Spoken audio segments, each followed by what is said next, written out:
Hey guys, how's it going? So today's video is going to be really interesting because today I'm going to talk about how to get an admission for a PhD in physics in Europe and especially in Germany. And if you're an Indian watching this video, then my experiences are going to be all the more useful for you because I'm an Indian as well and now I'm pursuing my PhD in physics in Germany.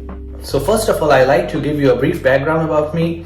So I did my bachelor's and master's in physics from the University of Delhi back in India, and then I was looking for a PhD in India as well as in Europe. Now the reason I wasn't looking for a PhD in America is because you might know that in America you need to get admitted to a graduate school and essentially you do a master's once again. And since I had already done my master's, I didn't want to do the same again in America, and therefore the PhDs in America can also be very long, taking somewhere between 5 to 7 years. And I didn't want to waste so much of my time doing masters once again. Now the next best thing was Europe and UK, but unfortunately I had to cross out UK from the list as well because they have moved out of the European Union and now they have very strange laws regarding the hiring of individuals from countries like India.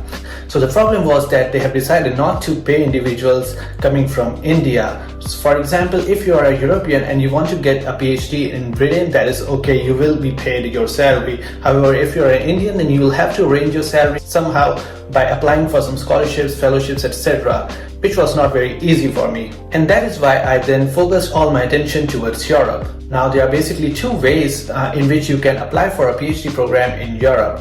In Europe, primarily what you do is you write to a professor directly, emailing him about your interests, your past research, your CV, etc., and hope for the best. Another good thing about applying in Europe for a PhD was that I did not need a Tofel or a GRE or even an Ielts exam.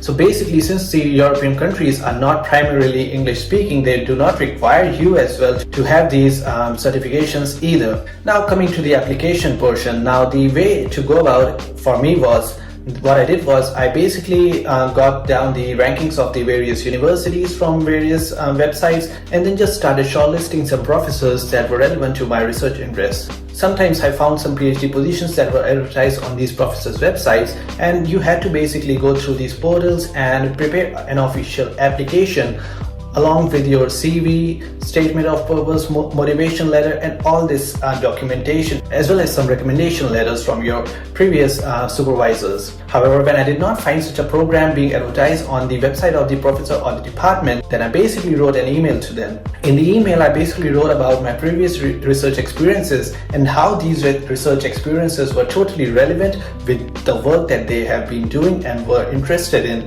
It also helps if you read a research paper or two of your potential supervisor, but you can usually get a good idea about the research from their website, so it's not really needed, but you might do it for maybe the interviews. Now personally, in my email, what I did was the email looked something like a motivation letter, and then I just attached my CV and some other work related to my past research, and that was basically it. Now what I found was that when I wrote an email directly to the professor, it wasn't 100% guaranteed that they will reply back, but in case they did, it was only when their research interests matched very much with my past research experience. And if they are interested, then they basically reply back and ask you to schedule an interview date, and the interviews are not very hard. Especially I found this to be the case for German universities. So whenever these professors interview you, they are not really asking you a lot of technical questions. This is based on my experiences as well as my friends' experiences. So they don't ask you a lot of technical questions. Rather, what they want is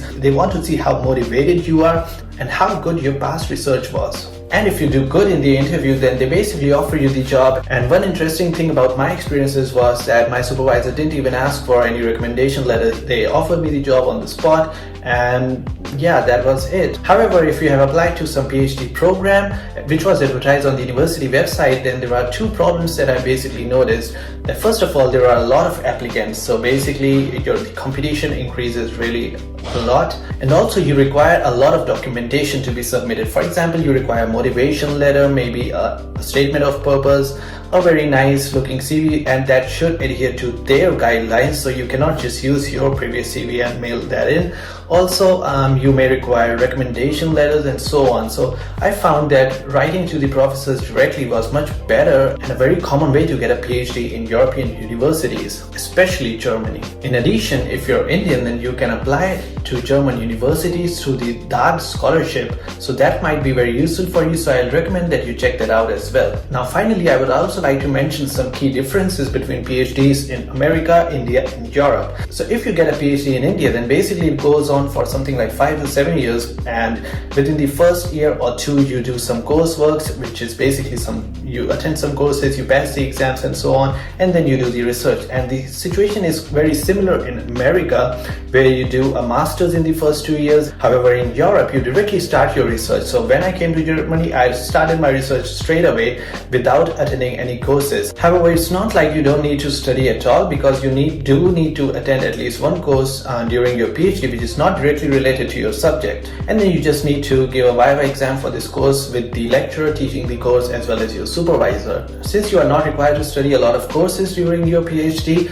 the PhDs in Europe can be really short. You can get your PhD in somewhere between 3 to 5 years, which is very nice in my opinion. On a final note for Indian applicants, I would like to say don't be disheartened if your marks in your master's or bachelor's were not that good, because I found that if you have a very good research experience and research background, then that counts a lot. So basically it is up to you about how good you can sell yourself in the email or the motivation letter that you write. So what's most important is that you do very well on your master's thesis as well as some very good research work. One confusion that I find among my Indian friends is that they think that it might be very expensive to pursue a PhD in Europe, especially Germany, given the big currency difference. I like to tell them that the reality is very far from it, because there is essentially no tuition fees when you come for a PhD in Germany, and rather you are paid a handsome amount.